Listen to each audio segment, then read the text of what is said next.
Okay, it looks like it's leveled off a bit, so maybe we can start, and then if folks file in, that's awesome. Welcome, everyone. My name is Candice, Candice Huber. I guess I should give you my last name.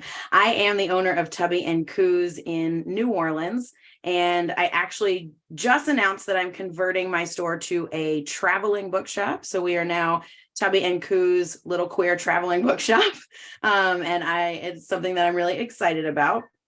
And I'm excited to be here today with my two fellow panelists, who I will let them introduce themselves in just a second. And I just want to welcome y'all. Thank y'all for being here. Thanks, SIBA, for doing this. And also just want to call everyone's attention to the code of conduct. It should have been in your registration when you signed up, and just keep that in mind as well. So if y'all want to introduce yourselves. ER, you want to go first? Sure. So I'm ER Anderson. I'm the Executive Director of Charis Circle, which is the nonprofit programming arm of Charis Books. And Charis Books is the South's oldest independent feminist bookstore.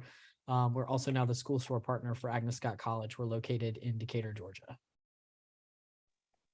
Hey, I'm Libertie Valance. I am with Firestorm Books in Asheville, North Carolina. We're a queer and trans collectively run bookstore in Southern Appalachia that's been operating for 15 years this month.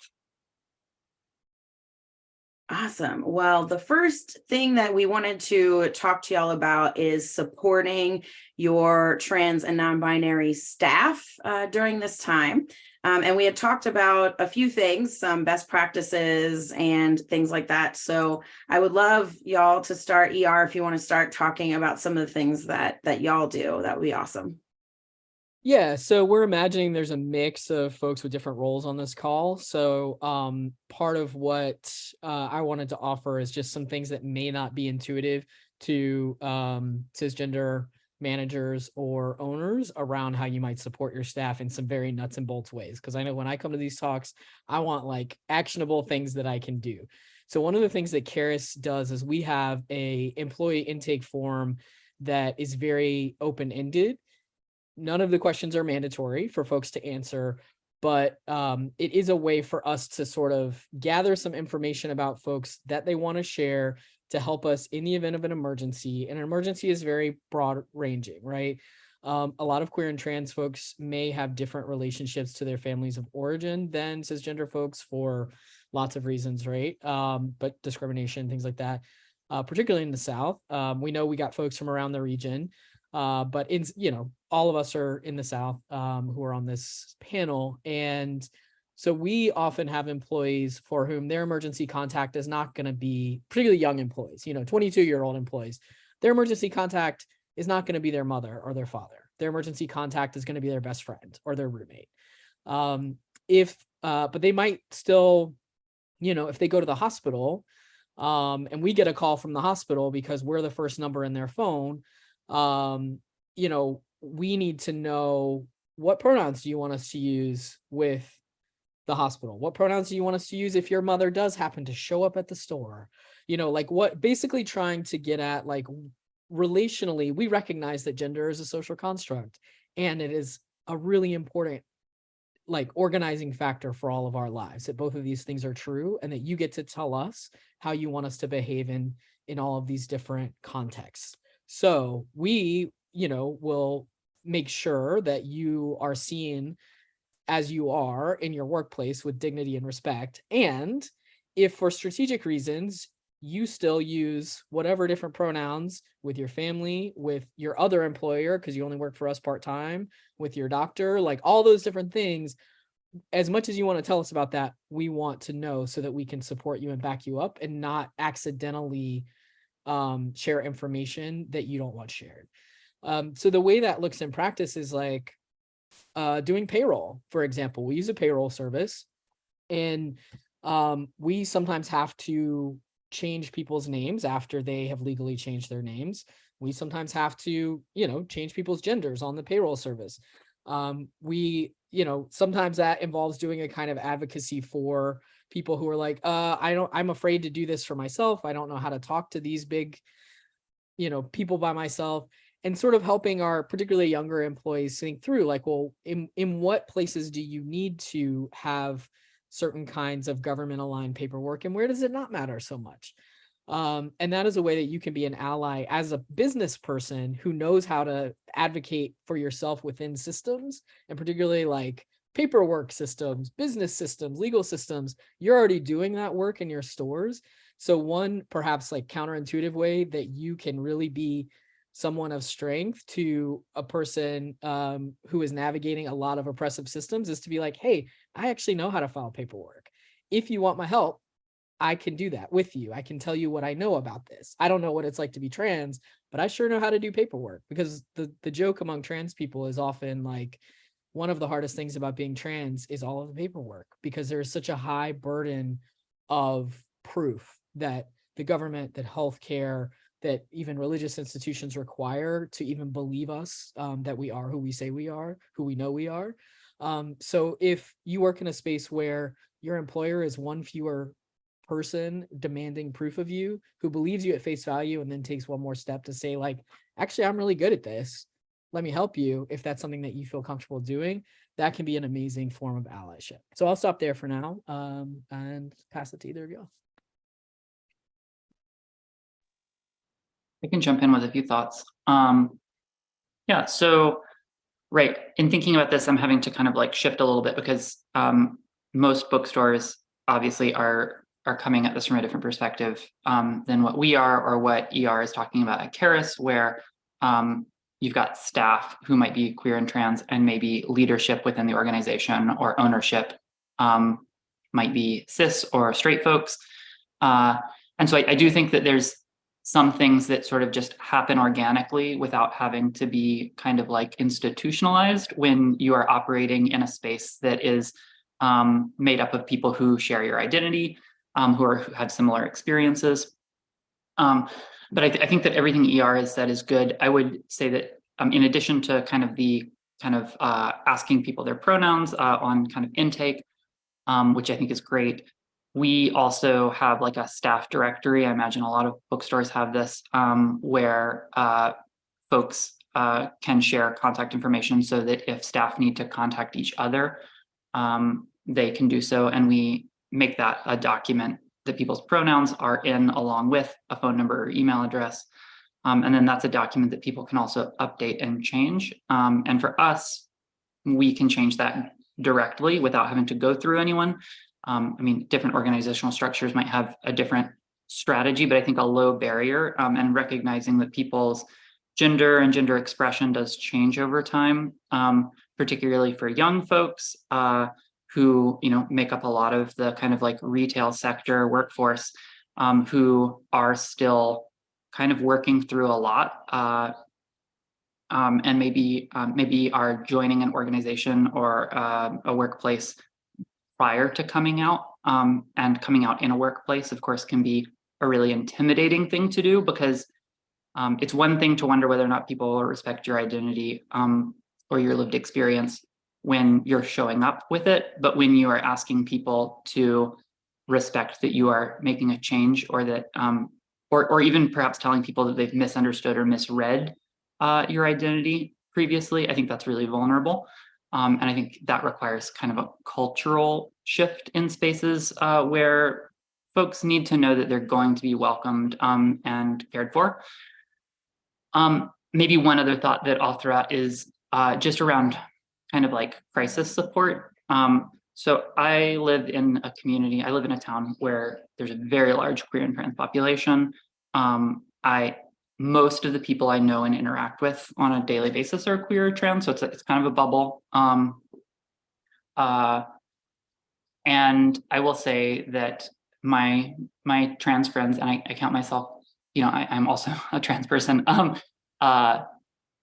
A lot of us are in crisis a lot of the time, and I think that we can understand that living in society and in the political moment that we live in. We know that queer and trans people are more likely to lose housing, are more likely to have extremely difficult relationships with family, which means lack of, financial support networks and things like this. We know that queer and trans people are more likely to be arrested or incarcerated. And I think all of these systems, similar but different from the institutional forces that marginalized people in the United States face across lots of identities means that people experience crisis. And being an organization that is supportive of queer and trans staff probably looks like having a higher level of flexibility around supporting people through crises, whether that's making it easier for people to take time off, or being prepared to accommodate specific needs of individuals who are showing up maybe not in the best headspace or unable to perform their like normal job duties. And I think that is something we do a lot of for each other at Firestorm, which is really inviting and welcoming kind of honesty about where we're coming from or what's going on for us in our lives, and then being prepared to really collectively say it is a priority of our organization to meet people where they're at and hold and care for each other. And how can we achieve that? And maybe that means that we have to make some adjustments. Maybe the store opens late today, or maybe it means that we all scramble and like provide some coverage. Or, for us, we have PTO for staff, and we try and, sometimes people are out of PTO and they've had a crisis, and we talk about it and we say, well, in this case, we need to be prepared to like help this person out financially in other ways. So I think that can look really different in lots of different organizations, but I think flexibility and recognizing the challenges that people are facing in their lives is really important. I'll stop there. Thank y'all. Yeah, go ahead. I just want to clarify one thing because I do think it's important. Even more than pronouns, we always want to really clarify people's names that they might be using in other contexts, because that is a thing that comes up even more than pronouns. It's like, oh, your family of origin calls you a different name, and so like if your family member or your other boss or your landlord comes in and asks for you, and we act like we have no idea who that person is, and then like you have put us down as a reference or as a place of employment, like that is a thing that can imperil people. So that I should have said that more clearly. Like that is actually a safety thing as much as anything else. Like, so that is the thing that we check in about. But I agree with Libertie very much around all of those other sort of systems of care, and as much as possible, being as clear about like, hey, this is the other stuff that's going on. Like, I don't need to tell you all my business, but I'm just going to tell you like, stuff is hard right now. Stuff is hard with my housing. Stuff is hard with my health, whatever it is. So how I'm showing up at work may not be my best self, but I'm here and like, I'm trying. And so like, let's try and figure it out. So sorry to jump back. Yeah, and I had a couple of things that I just wanted to add as well. Number one, I did not say this when I introduced myself, and I should have, that I am the SIBA membership coordinator as well. So I probably should have said that. I also, if y'all have questions, you can put them into the Q&A function and we will get to them at the end. But I also have a few things that I want to add about staff. As a one-person show, I don't have any like W-2 staff. And so I just wanted to address that as well, that if you are a one-person store, there are still things that you can do. And if you are a one-person queer-owned store, count yourself as staff, right? Like you should be taking care of yourself just as much as you're taking care of everyone else. Whatever that means for you. For me, some days it does mean opening the store late because I have something going on and I just can't get there. And just, giving a little bit of grace as well to yourself, I think is really important in any situation. And I also wanted to address the mental health aspect of this a little bit, which both of you sort of touched on, but also like, I can tell you right now, for me, every meeting I sit in, every single Zoom meeting, every single thing that I do, I am thinking about society all the time. And every single thing that I sit in, I'm like, do the people here like think I should exist? Like that is literally a thought that's just going through my head every time I encounter anyone or any meeting that I'm sitting in. Even if I inherently know, like, of course, these people support me, it's still something that I'm just constantly thinking about. And I think that's true for a lot of trans and non-binary people right now because of everything that's going on. Like we're just sitting here going, they're trying to genocide us right now, and I have to sit in this meeting, right? So I think like remember that as well, and keep that in mind. Any meeting that you're in with trans and non-binary people, any meetings that you have with staff, And just try to, I mean, you don't have to do anything or say anything in those meetings, but at the same time, I think showing your support in various ways is important outside of those meetings, so that when we do get in them, it's a little bit easier that I can then tell myself, I know all these people support me. It's okay. Let's just do this meeting. Right.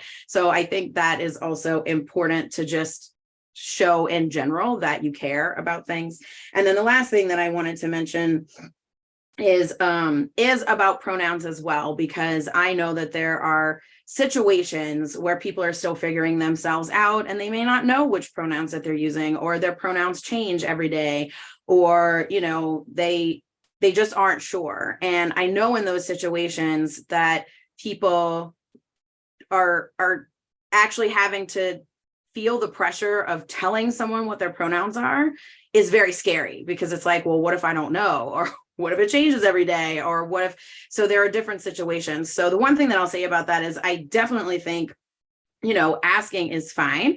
But also I think don't ever make it required, I guess. Right. So if it's a thing where I know a lot of stores are like, let's all the staff wear pronoun name tags, right? Or let's put our pronouns on our name tag so everyone knows what to call us. That can really be triggering for some people, and who may be like, well, what if I don't want my pronouns on my name tag? Or what if I don't know what my pronouns are, etc. So I just think that it's good to show support, but don't make it required, and just say like, hey, like, we're going to try this out. If you don't want to do it, it's fine. You don't even have to tell us if you don't want to, but this is something we're doing for the people who want to. So I just think that taking some of that pressure off, because I do think that a lot of the times it feels required, or there's pressure if everyone's doing something that you feel like you have to do it as well. So I just wanted to mention that if you're doing something like that, I don't think it's bad, but I also think you should think about these different situations that may not occur to you as well. We have magnetic name tags, and they don't actually have people's names on them. They just say Charis Bookseller. And then you can choose. We don't have every pronoun permutation because people have use lots of different pronouns, but we have he, she, and they pronoun pins that you can choose from. They're all the same. They're all purple because Charis's color is purple. And when people feel like, they can be a tool to aid against misgendering. But as Candice is saying, like, there are days when if you visibly don't align with what people think your gender should be, it can be really exhausting to be wearing a thing that says, these are my pronouns, and then be misgendered all day long. And it can feel really dangerous and really crappy. And so, especially in a place that in theory should be affirming and like your home base, like ideally we're all, I believe, all trying to create stores and work environments where we feel able to be more our whole selves than a lot of other workplaces. And so it feels so bad to be like, this is who I am, making it real easy for you, and to have people still just straight up ignore it. So that's a reason why sometimes people are like, yeah, I don't have it in me today. Like, I do not have it in me to have someone look me dead in the eye and then just straight up misgender me. And I will tell y'all, I've been on testosterone for 10 years. People still call me she. People still call me by my old name. Like, it doesn't end. And so like, it is important for folks to know that stuff, like, even if that seems wild, like, it never ends. And so it's tiring for folks. And so if your employees seem like inconsistent on it, or you're like, well, I don't understand why some days they want this and seem really into it, and some days they seem like annoyed by it or mad, that's why it's hard. It's really hard. And it happens all the time at conferences as well, which isn't necessarily about staff, but is an industry thing. Because I can tell you that at every conference I go to, everyone calls me she all the time. No one ever uses my correct pronouns, even if there's a big button that says they, them right there. And I know there's probably a lot of people watching this who call me she all the time. And it's just something that just happens.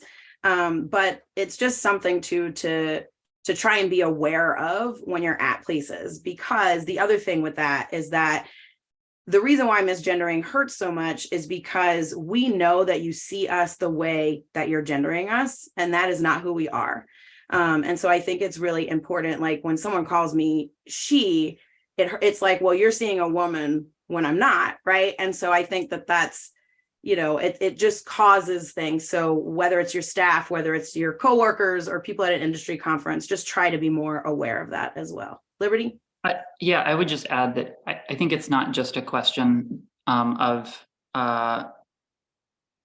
whether or not people are seeing us correctly. I think it's also a question of safety. I think whether or not people are misgendering, possibly intentionally, is a pretty good indicator of whether or not someone is safe to be around. And I know, as I and most of my trans friends, we're constantly doing math when we're in public spaces, and we're trying to imagine, when someone walks in the door, how likely it is that that person becomes abusive, or things could escalate even beyond that. And so whether or not people are using the correct pronouns, it's one of those kind of alerts that goes off that says, like, hey, like, this person, let's be a little careful around this person because we don't know what their intentions are. Absolutely. So I do want to move on because we have like a few other things that we wanted to talk about. So let's talk about legislation for a little while, because of course there's tons of anti-trans and book banning legislation that is going around right now that affects everyone in the country, really. So how are y'all being affected by that? And if you're doing anything in your local communities to help fight it, and maybe, again, the practicalities of what can people do, if anything, outside of, like, of course, writing letters and emails and stuff. We all call it email. But outside of that, is there anything that y'all are doing? I can say that in Georgia, we have had 3 laws up in our most recent legislative session, 2 of which passed. The most painful of which was SB 140, which we fought very hard. I personally fought very hard against that bill. I was down at the Georgia Dome, the Gold Dome, where our legislature is, during work hours when I should have been out there trying to book, author events. Like, part of what's frustrating about this is, like, we have other work to do. I don't want to be doing this. I am very annoyed that I am down there talking to the GOP legislature and trying to have these very civil conversations with these people who think that I should die, but are not even willing to straight up say, I think you should die. They will say, like, well, we care about the children. We're just here to protect children. So there's also the sort of level of disrespect around pretending that this is about care when it is just flatly about genocide. And I know that some folks think that we are being histrionic when we say this is about genocide, but the GOP has said, within their own conference, within their own position papers privately, this is about genocide. This is about the desire to eradicate trans people. And I would just, if that feels like, if you bristle a little bit at that, or if that feels, too intense, I would just encourage you to think about if any other minoritized group of people was subbed out in a sentence that we use about trans people, questioning whether or not, trans children should be allowed access to healthcare, whether or not trans children can be believed that they are who they are. All these things. It's like, we would never say these things about any other minoritized group of people. We being, I think, the people who share this in general common group of values that I experience within the book selling community. And so it's a really perilous time. And the mainstream media, including the New York Times, is doing a really terrible job of reporting. And so that's even more dangerous. CNN is doing a pretty bad job of reporting. So it's not just like, oh, Fox News and the right wing is doing a terrible job of reporting. Even some of our historical standard bearers of where we should get information are doing a terrible job of reporting on this crisis. So you may hear about little things bubbling up. In general, a lot of folks who are very well-meaning, good folks, probably most of y'all, are not hearing about these laws until after they've already passed. It's too late to do anything about them. Or the other thing I hear from folks who want to help but don't know how is, well, I don't want to say the wrong thing. I don't want to get in the middle of something that I don't know enough about. And I would just say, like, get in the middle of it. Even if you do it clumsily, even if you do it incorrectly, we need you. We need you to say, like, I may not understand all this, but I know wrong when I see it. This is wrong. We should not be creating more laws that tell people what to do with their bodies. Like, so what we're doing at Charis right now, we have 4 different support groups for trans people, from parents supporting trans kids, trans youth, all the way up to trans 80-year-olds. And we are being in community with those folks, sitting with them, loving with them. And then also, of course, doing, because we have a nonprofit that's able to do that work alongside of our literary work, where we are saying books and stories about trans people and trans culture are so valuable and more important than ever right now. So we are really, really enjoying hearing those stories and hearing, enjoying that more of these stories are getting published. We need them more all the time, but like, they are getting published. We are from mainstream presses. We are able to celebrate them with mainstream presses. That's a big deal. We need to keep that ball rolling. So I could keep going, but I'm gonna pass the mic. Great. Those are all really good things. Yeah, I don't know. So I'm in North Carolina. There have been some book challenging and banning issues, but maybe not to the extent in much of the South. It feels like North Carolina is like a step or two behind the kind of like fascist playbook that is in use kind of in the states around us. Although if anybody's been following the news, we're catching up fast. Yeah, in terms of being engaged with these kind of conversations, I think there's the things that bookstores are already doing around, the curated selection, like what titles are featured, things like that. I know it's been said in other book industry spaces, but like, you are not obligated to stock books by people who are calling for the extermination of other groups of people. I think it's like worth continuing to name that having a balanced selection that represents many viewpoints does not obligate you to stock Mein Kampf, and it also doesn't obligate you to stock equivalent titles from contemporary authors who believe that large sections of the population should be wiped out, whether they put it in those terms or not. So beyond that, I think, ER, you mentioned taking time out of work in order to go to the state legislature. And I do think that this is another one of those places where workplaces can be flexible and give space to their staff in order to be civically engaged. There have been times where we chose to close the store for a day, because we knew that everyone on our staff needed to be at a rally or needed to participate in some type of civic action. And so I think that's something that a bookstore can do as well. Yeah, in terms of book bans, I think even if maybe folks tuning in aren't tuning in from states where bans have been major topics, clearly books being challenged in public libraries and at bookstores, that's happening everywhere in the country. But if that doesn't feel like a super pressing and immediate issue in your community, I think there are still lots of opportunities to partner with folks who are working around book access or just general kind of like trans support work.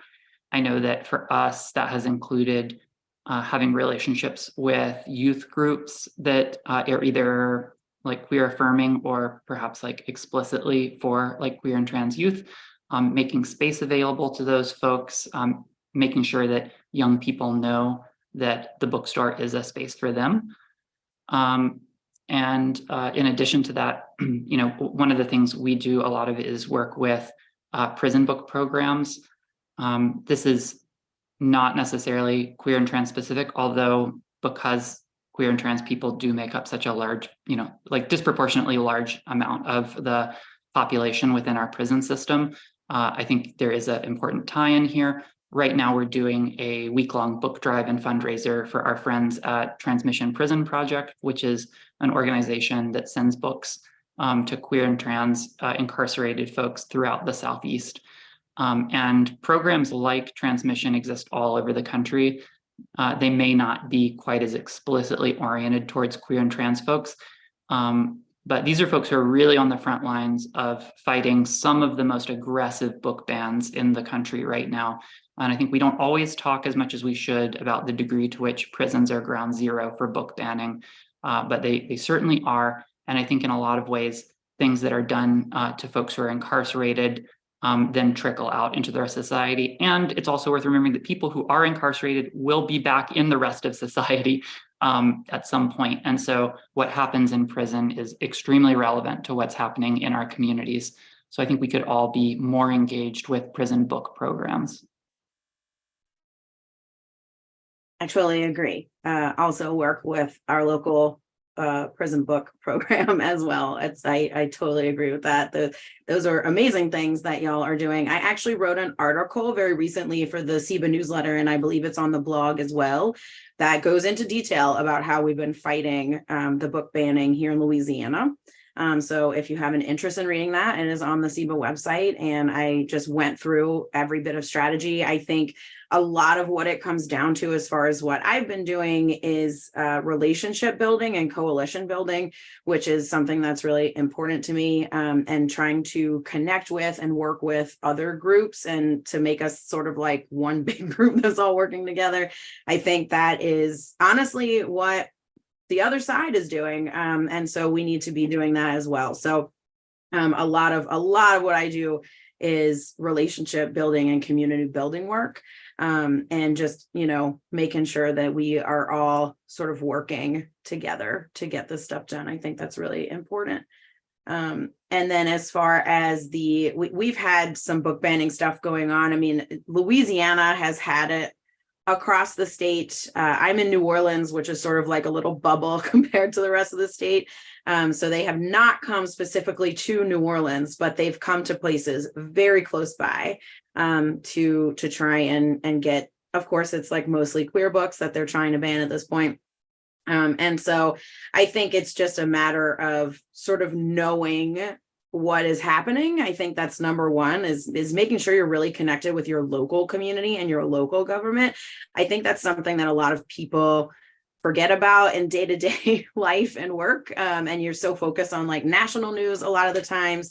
But it's really important to stay connected locally and really know what's going on with your local, like hyper local governments. Like I know my very specific like parish people. We have parishes here, which no other state has, but we, just knowing your hyper local people, I think is really the thing that I can say that has been helpful for me in fighting this stuff.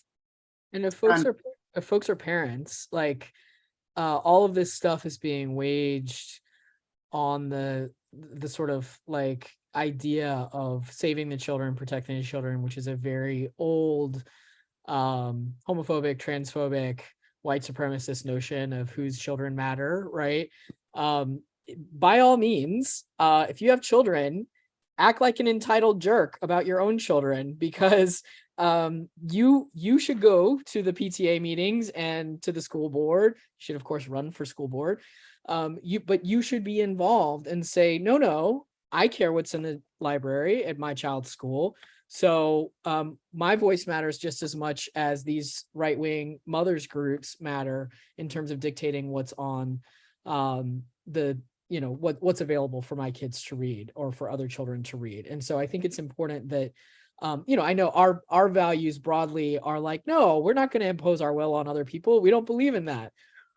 If we do not impose some of our will on these systems, we are going to be steamrolled over completely. So I know that for many people that feels very counterintuitive to how they like to be in the world and in a free society. But the reality is that we are fighting the clock, and it's really important that folks be a little bit more aggressive about advocating for what you want your vision of the world to be, because we're about to not have the opportunity to advocate for ourselves anymore. It is that dire. And one practical thing that I've seen other stores doing, and something that I'm working on right now with my new sort of iteration of my bookstore, is a local program. I don't have a nonprofit. I think most of the people who do this do have a nonprofit, but I'm going to do it through community building and my customer base. But something that we're doing and that I've seen other stores do is to have a sort of banned book distribution program where people either an organization or a business, or in my case, my customers, buy books from you that you can then give away, like put in little free libraries, or customers can actually come and pick up from you. For our program, it'll be like we have a sort of little bundle of books, people can buy them, and then other people or whoever can come into the store, pick up a little banned books bundle and give them out to whoever is in your life. So that's something that we can do, whether you have a nonprofit or not, is, just sort of get these books distributed when people don't want them distributed, right? That's something that's like a very practical thing that we can do. And I know a lot of stores are doing displays and really pushing and selling banned books. But if you can, do something to actually get them out, I think that is also something that's really good that a lot of stores are doing in their own communities, and also getting students involved, because students are very against this stuff.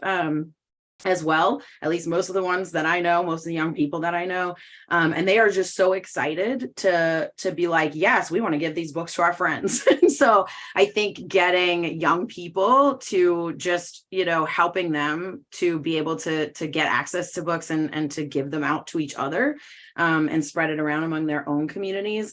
That's really important as well, because I think a lot of the times this is happening in schools, just as much as in libraries. And if students are like, you don't want this banned book at school, that's fine. I'll go buy it and I'll just give it out to my friends, or I'll go pick up, someone else bought it, I'll just go pick it up at this bookstore and bring it to school. It's something that they can be involved in, and, sort of help them get around the system. Kids like being part of the rebellion. A little bit. Yeah. That's how I like to view it. And so I think this leads really well into the last topic we wanted to talk about, which is supporting community, and what we're doing for that. I think a lot of this that we've been discussing in this section goes towards what we're doing for our communities. But I know Charis also does things for abortion access and connecting people to resources. So I want to hear about what both of you do for that as well. Yeah, so I actually think the blueprint for how we fight restricted abortion access is very similar to the blueprint for how we are going to need to fight restricted trans healthcare and general well-being. So Charis partners right now. We're a Plan B distribution site. We partner with ARC Southeast, which is a abortion access fund. We also, we try not to reinvent the wheel. We are not a reproductive justice organization. We are not a trans rights organization. We are people who care about these things. But we're a feminist bookstore. So our goal is to be like, who in our community already does this work well? How can we lift up what they are doing and point people to them? How can we share, all right, who's doing what? How do we help people know where to go? And, usually it's about money. I mean, 9 times out of 10, it's like, I can't afford to do this, or I don't have the resources materially other than just money to do this. So trying to point them to people who can help them. Right. So that is so much what we do. And I think regardless if you have a nonprofit or you're a one-person store, any of those things, you are an information hub. That is what you do as a bookseller. You give people good information. And so I think sometimes people are worried about I don't want to step out of my lane. My job is to sell books. Your job is to help connect people to good information so they can make good choices about their lives, their communities, their families. If you can conceptualize this as an extension of that work as a bookseller, I really think it will help you kind of feel like this is my lane too. I am trying to help people have real information. That does require you to have good information, right? So it is another burden on you to stay informed and figure out, okay, who in my community is doing this work well? But it does not require you to do the work. It only requires you to know enough to say, here is somebody in my neighborhood who does this. Here is a legislator who's actually thoughtful about this. I'm going to follow this person, or I'm going to listen to her, whatever it is. If you can do that listening work, then you can be such an asset to your community in terms of information and being a curator of information for other people.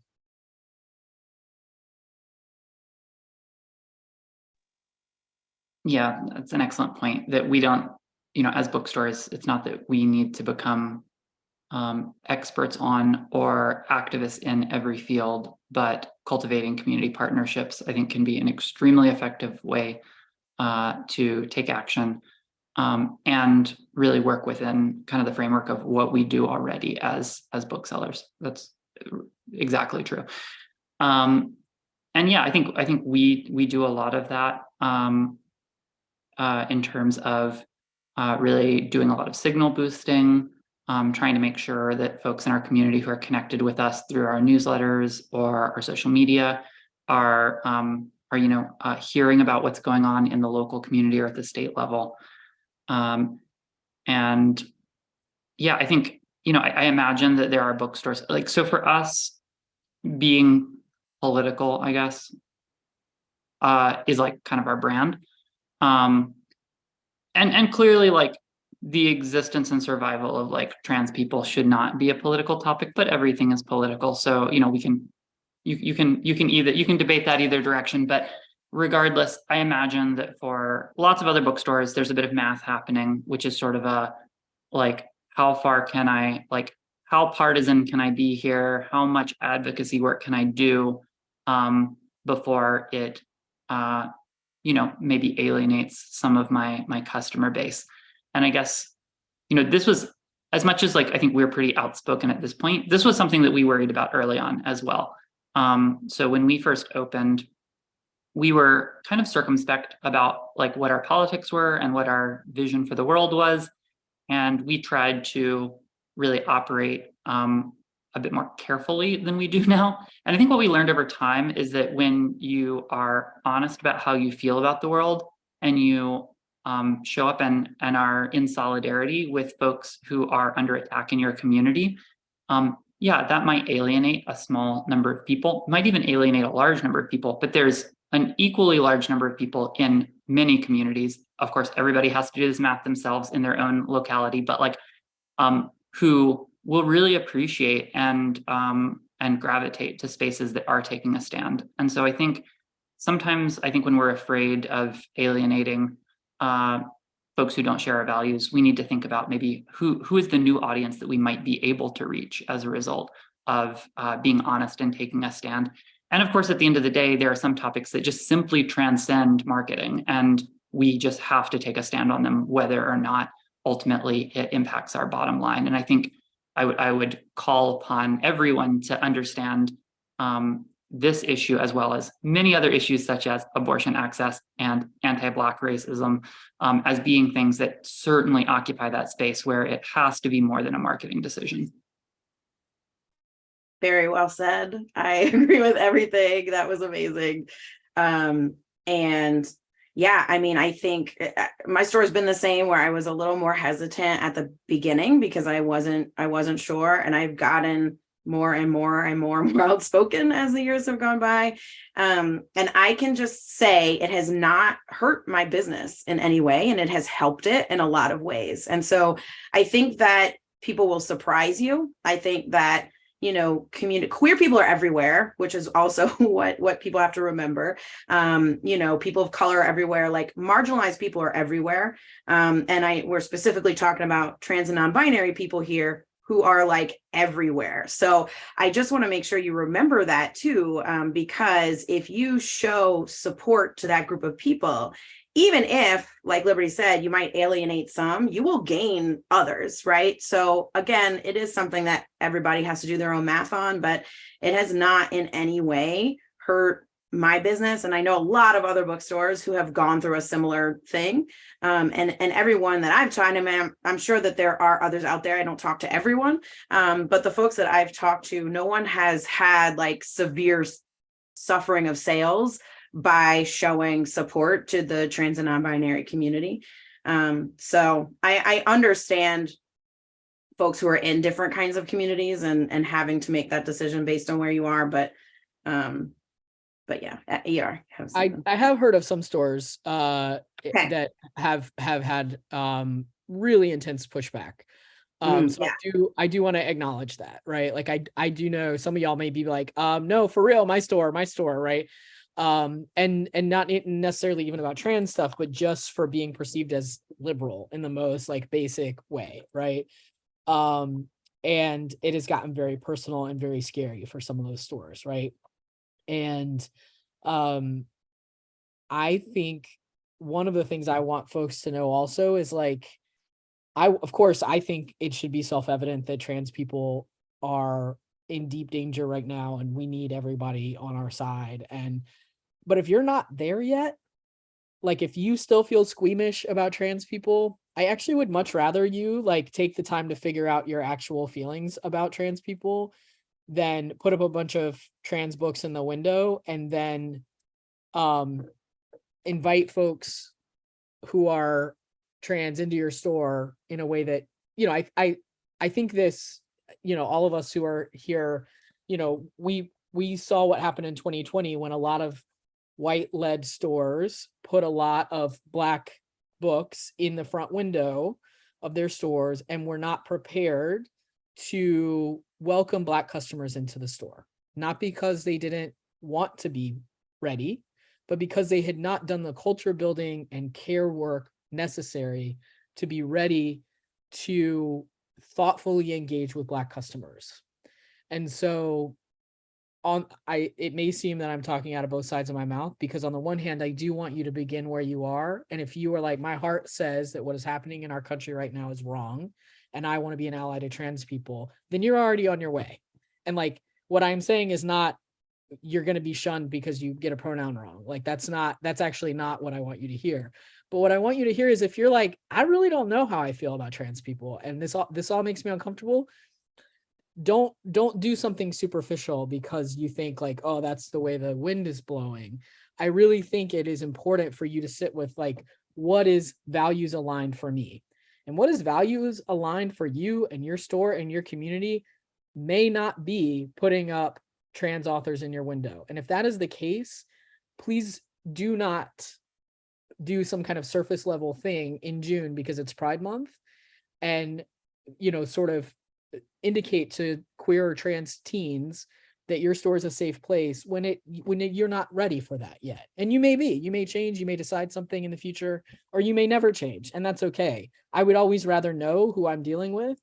And like, we may be able to work together and do other things together, but like fundamentally what I don't want is for particularly young people to walk into a store and feel like they have allies and then the person there is not able to receive them. Because that is actually more crushing than if they assume, sort of like what Libertie was saying about like, they are always scanning the horizon for threat. Like, trans kids are smart. They're always scanning the horizon for threat. But if they let their guard down because they think something is safe and it's not, that is like super crushing.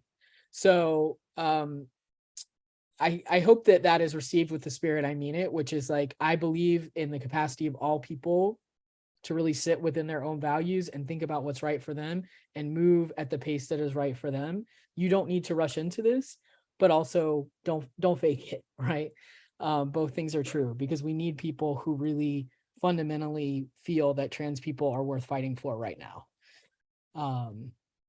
So totally agree. I should have been more specific with what I was saying, which was in relation to sales specifically, not to community pushback, because even I've gotten community. I think a lot of people get community pushback, which to me is sort of a separate thing from I've lost a bunch of sales. So I was saying the people I know have not lost a bunch of sales, even if they've gotten community pushback. So thank you for saying that, because everything you said, I totally agree with. Libertie. Yeah, and I mean, I think we could have a whole nother topic area that we're not going to get to today about how to manage threats and negative feedback, because we all get that. And yeah, no matter what community you're in, that can be really intense. And I want to get to some questions before the end here, because we have a couple of live questions. So one of them is a person who works at a store that sort of lumps queer titles into cultural studies.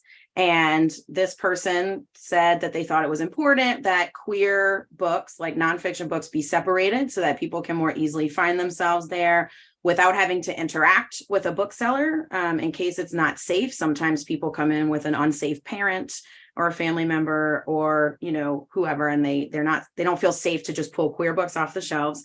Their management asked why that was necessary, even though they said it was a safety and access issue, because they said singling out queer books, others queer folks This was a cis het person saying that. The person asking to separate out the books was a trans bi person. And this person is saying, has anyone else had similar experience? What would you suggest next steps be for creating change on the shelf, or just continued conversation with management because this is exhausting, which I understand. Do y'all have any advice for this person?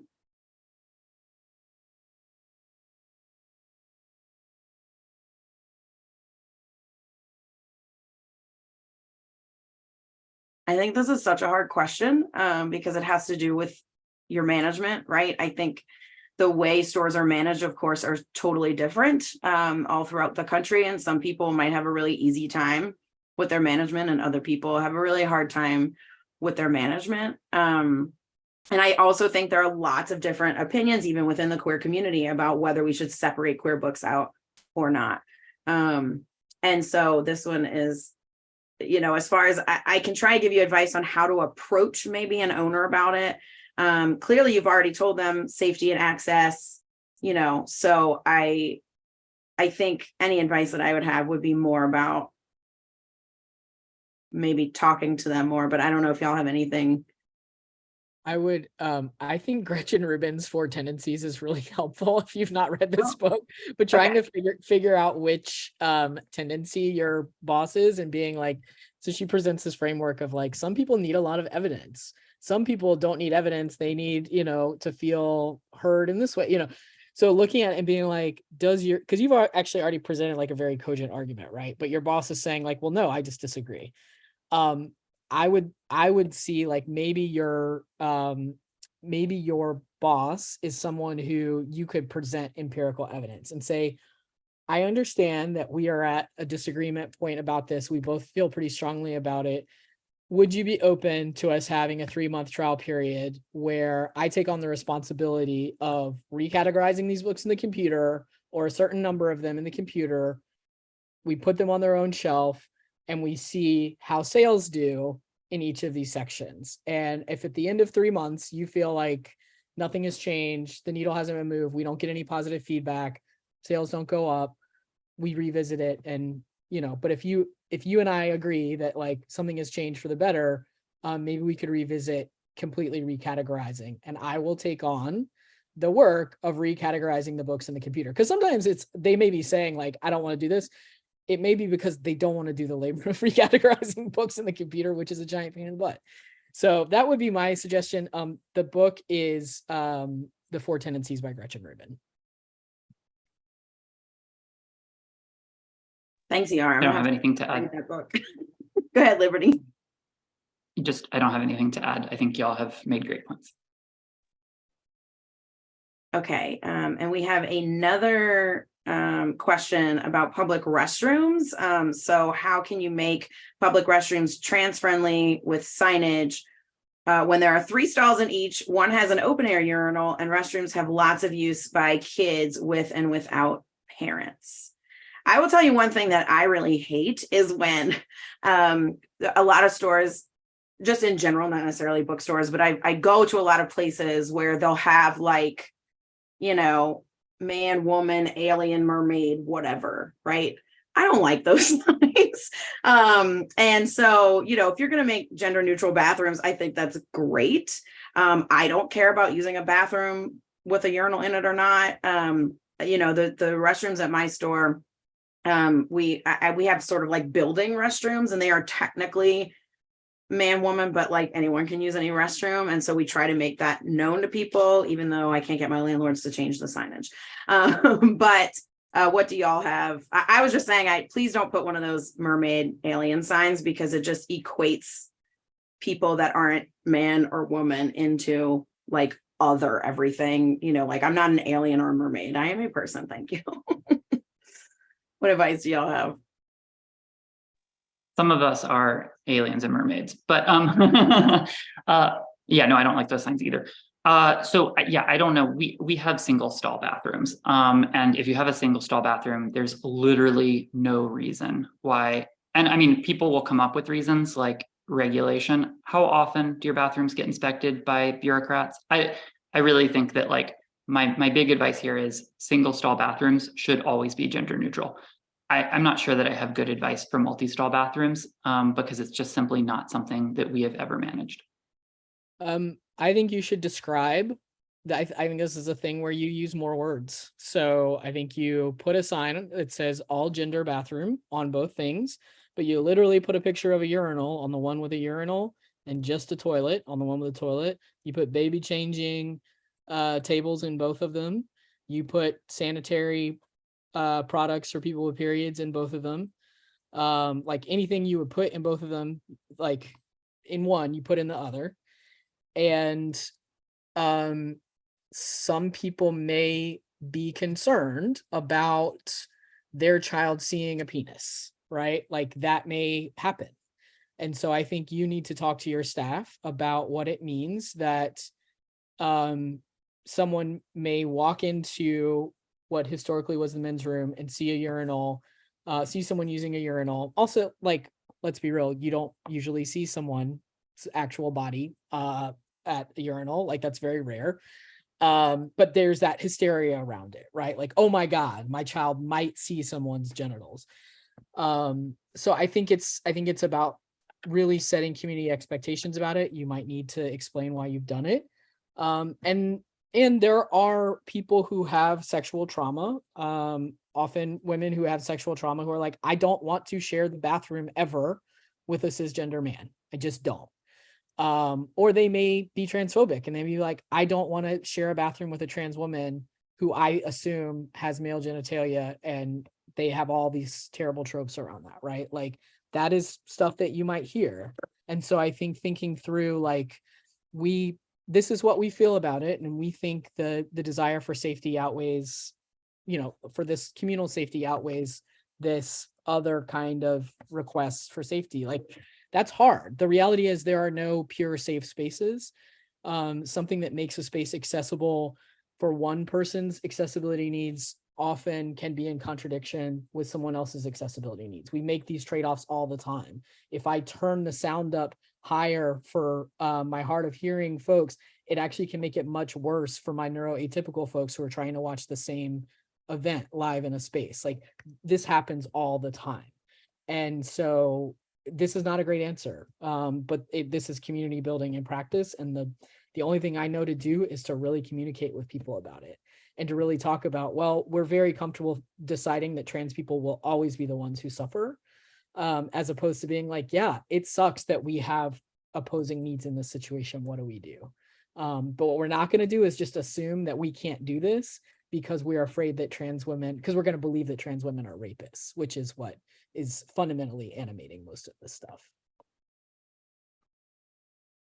Thank you. That was a really great answer. Couldn't have done better. We did have a question about legality, which we cannot really give you legal advice. And I think just someone is saying like, we this whole panel has been about what people should do. Can you tell us what we are legally obligated to do or what we have to avoid doing legally? And I think we really can't answer that because it's different by every state as well. So I would and we really can't give legal advice. None of us are lawyers. And so I would encourage you just to look into what your state is saying as far as what you have to do and what you can't do. I mean, some things as far as like trans and non-binary staff specifically, I actually don't even know. But your state might have, I think it's just different everywhere, your state. And I think even county by county may have different regulations for legal things that you can and can't do. So that's not really a question that we're qualified to answer on this panel. But I would suggest for lots of reasons to look into what your state, county, et cetera, is doing as far as these things go. I think there are very few instances where the law would treat a trans or non-binary person differently than they would treat an adult cisgender person. So I think as a class of employee, that is pretty rare.